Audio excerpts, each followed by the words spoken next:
Un, dos, y tres y cuatro. No me importa que seas un tantito corriente.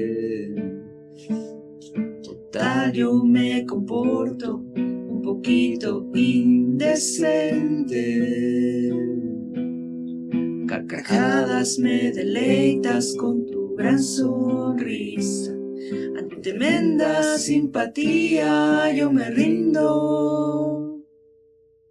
No le importa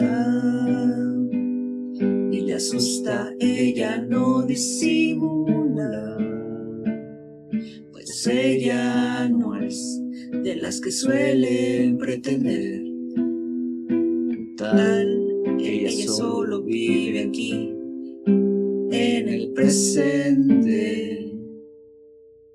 Y es por eso que me gusta y me enloquece a morir, pues a ella no le gusta ni sabe fingir, mucho menos escatima nada en la felicidad. Me estremece solo de pensar en nuestras travesuras, donde ella y yo terminamos empapados, las ventanas empañadas, y eso mismo nos delata